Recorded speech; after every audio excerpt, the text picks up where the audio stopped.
Neste vídeo, um breve resumo sobre os Menonitas. O que significa este nome? É uma seita?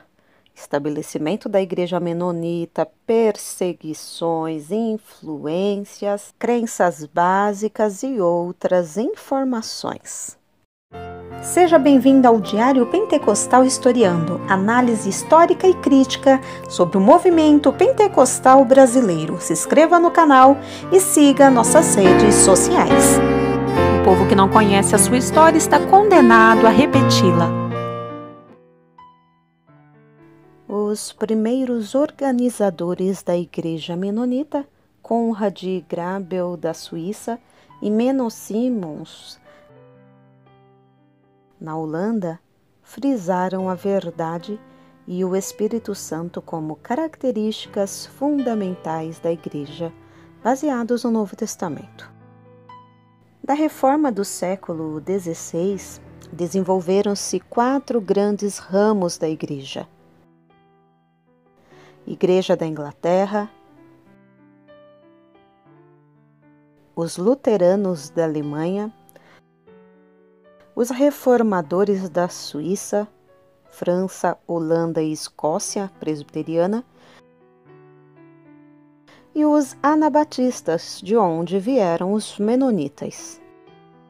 Os anabatistas firmaram o compromisso e a visão de obterem reformas mais radicais, buscando na Igreja Apostólica os seus padrões e rejeitando inteiramente o corpo de tradição eclesiástica, todo o sistema da Igreja oficial, unida com o Estado, e o batismo ministrado às crianças.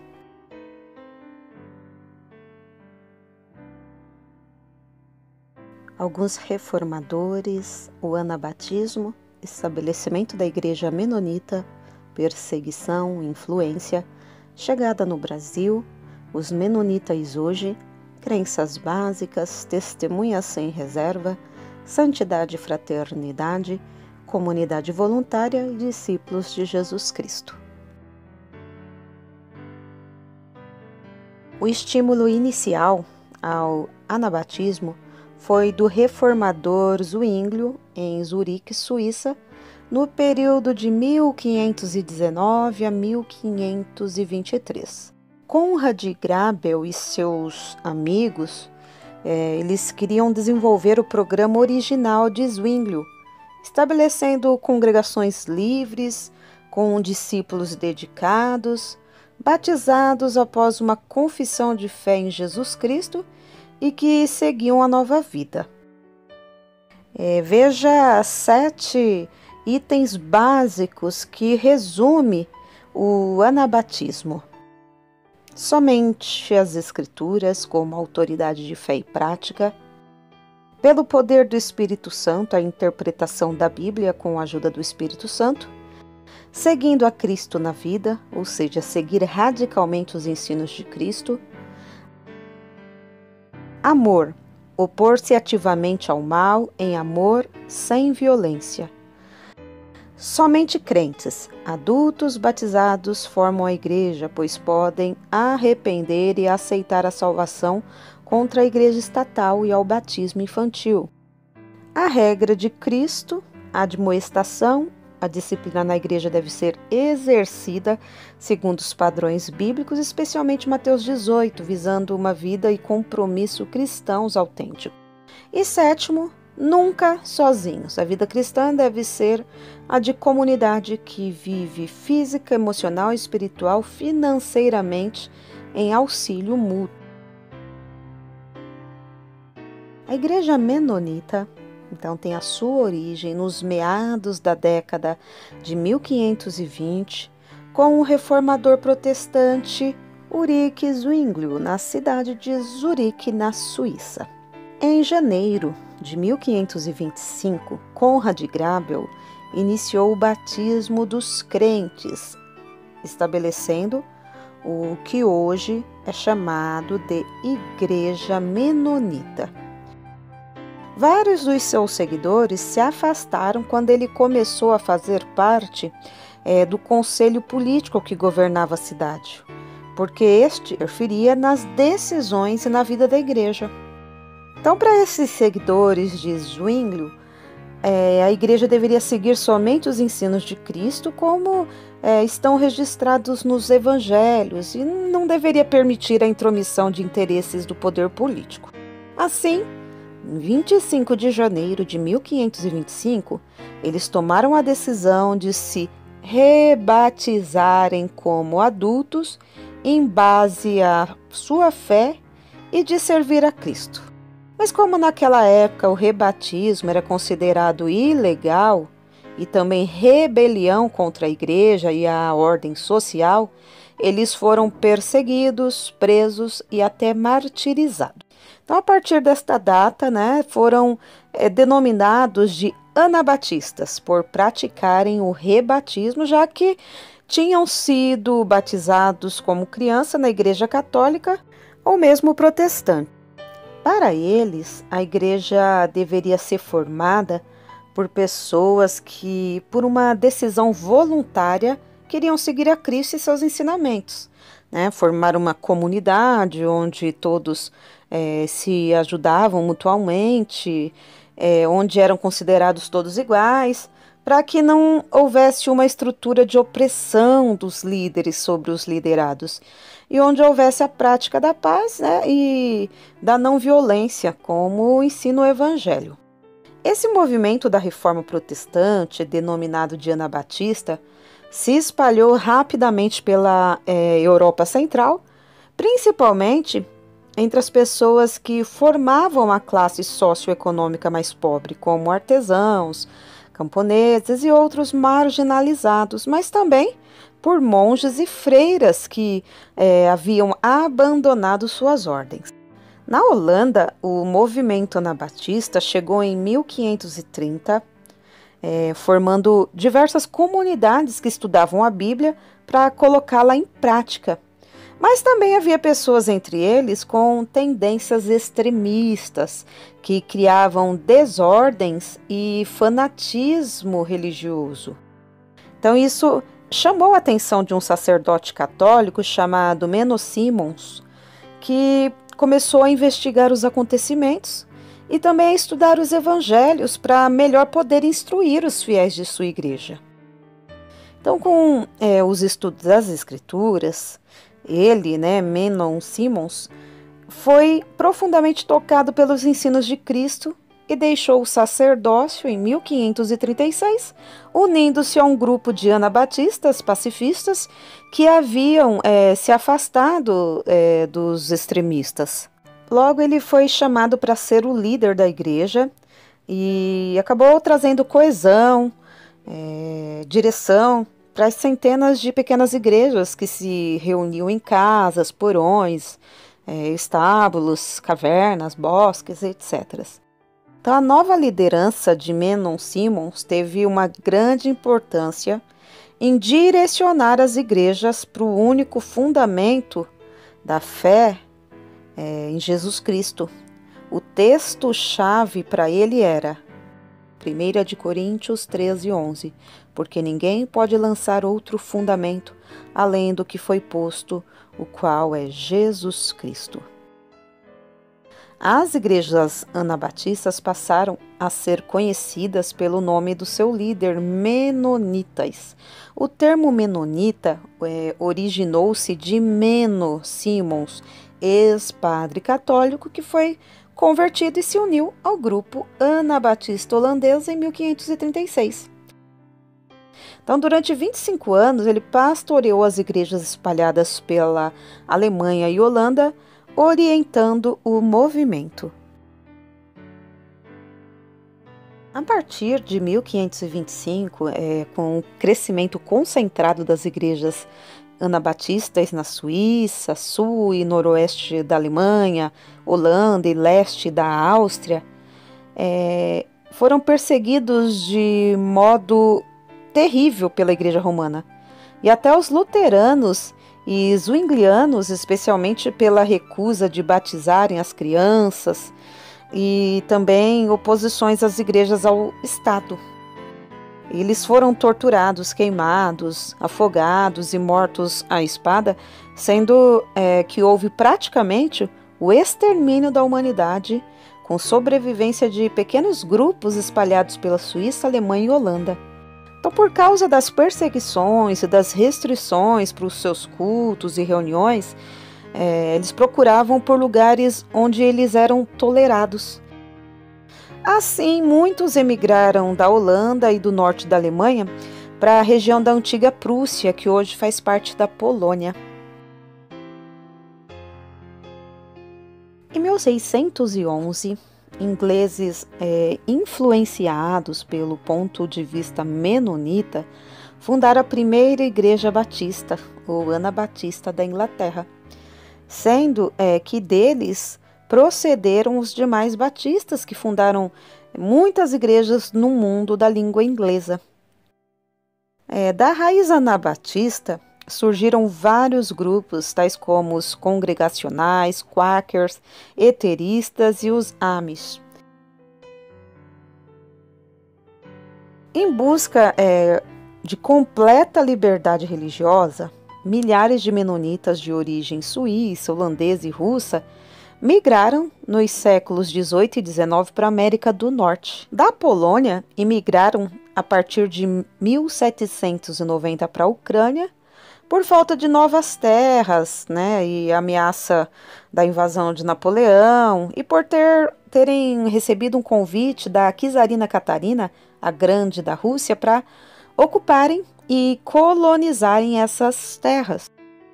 Então, ali eles prosperaram e no começo do século XX contavam com mais de 100 mil menonitas. Mas com a Revolução Comunista de 1917, ocorreram várias mudanças, e a mais difícil foi a intolerância à liberdade religiosa.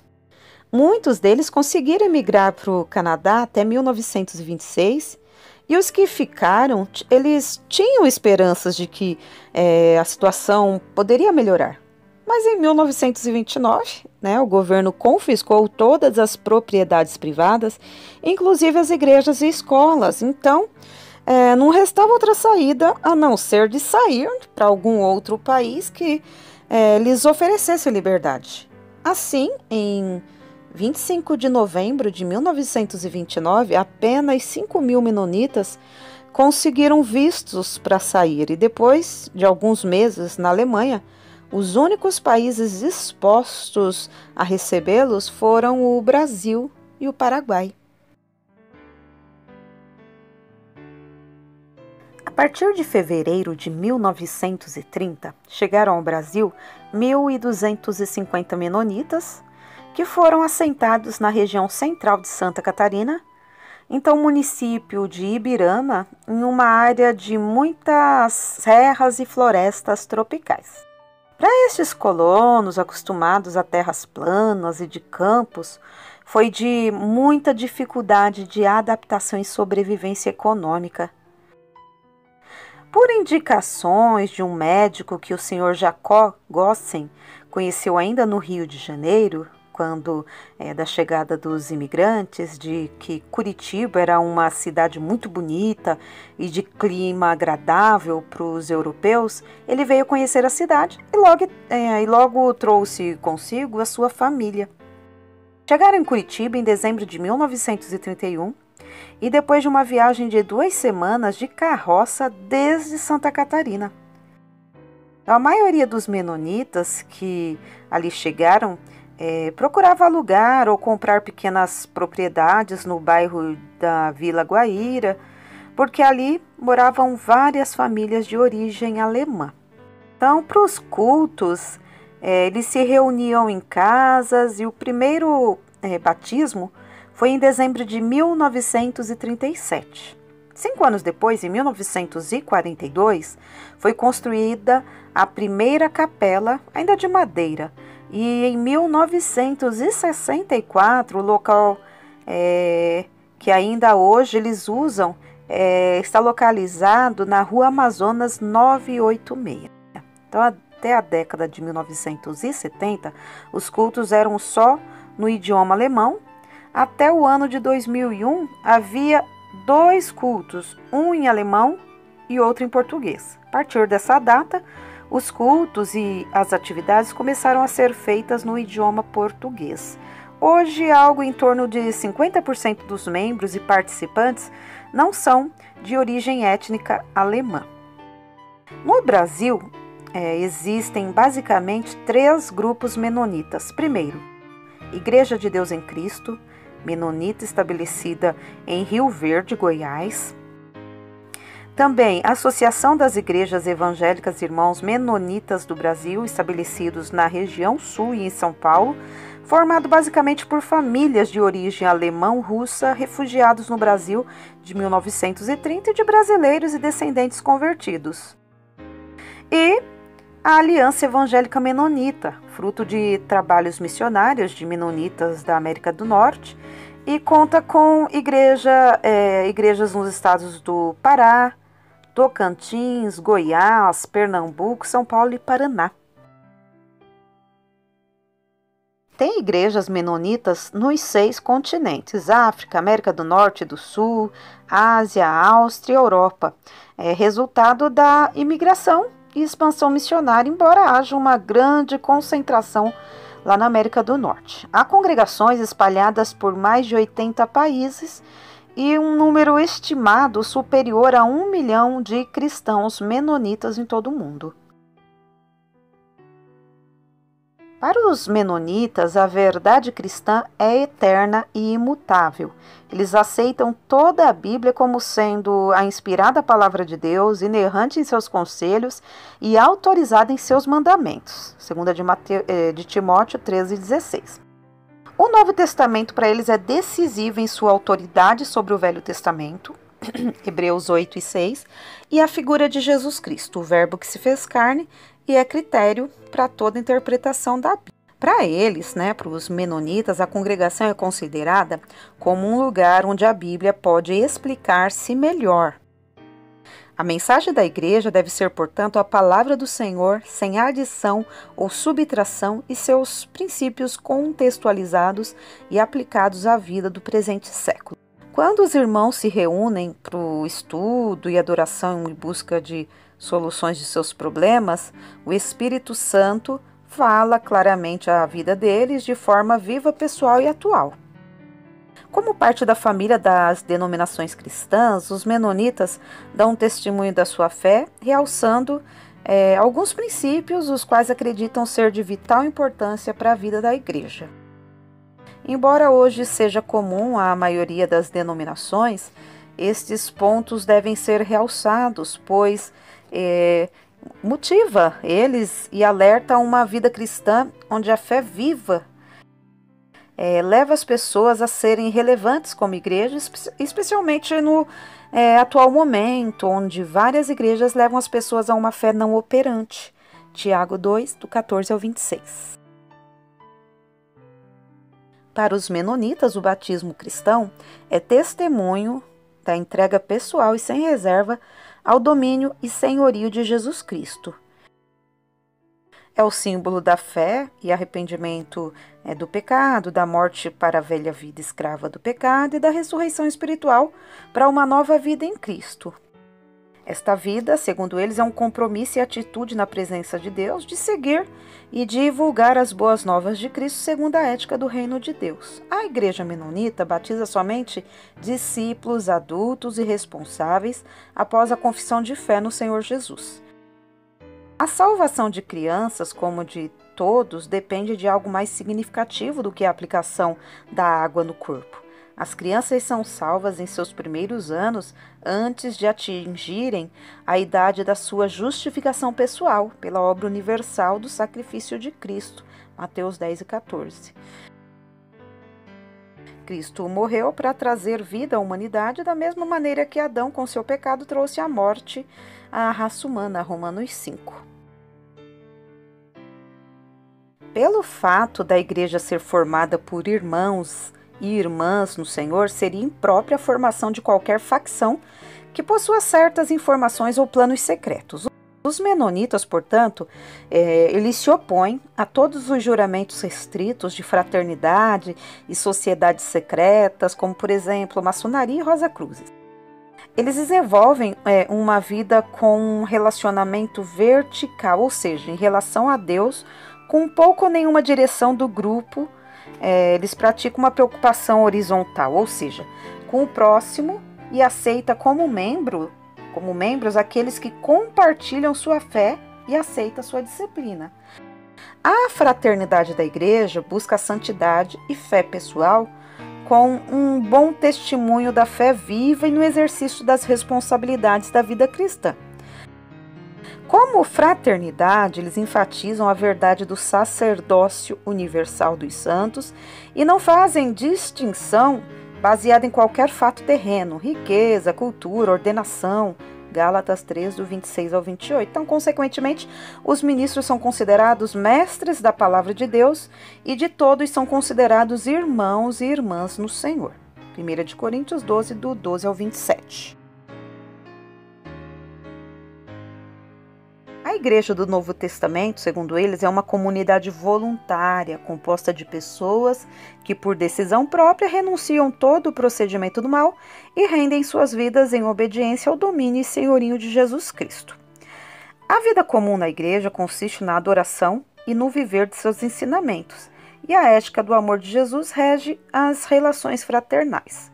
Para ingressar na igreja é necessário nascer de novo no Espírito. O seu controle é através da palavra de Deus, o seu chefe é Jesus Cristo e a sua função é evangelizar o mundo, devendo ser totalmente desvinculado do Estado.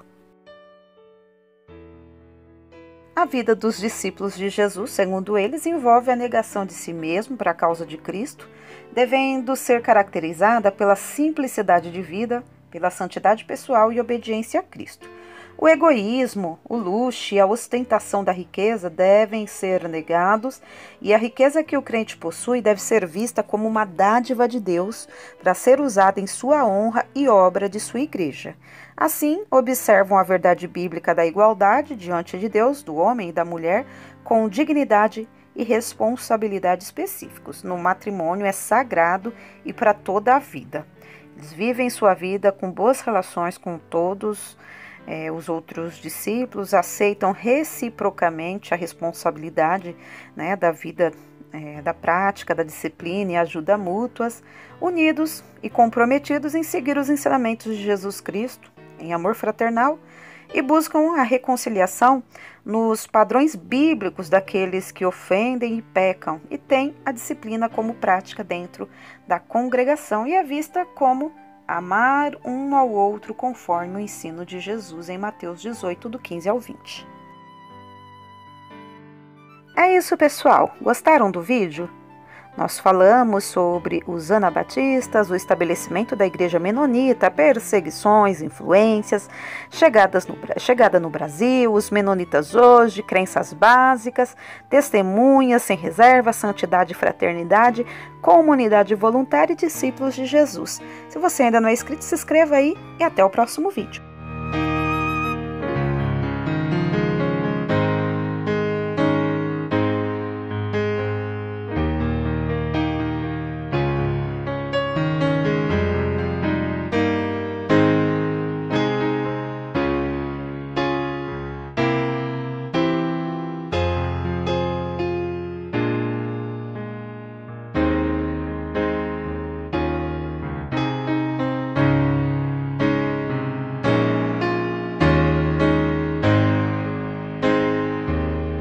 Porque nada podemos contra a verdade, senão pela verdade. Segunda carta aos Coríntios 13 e 8.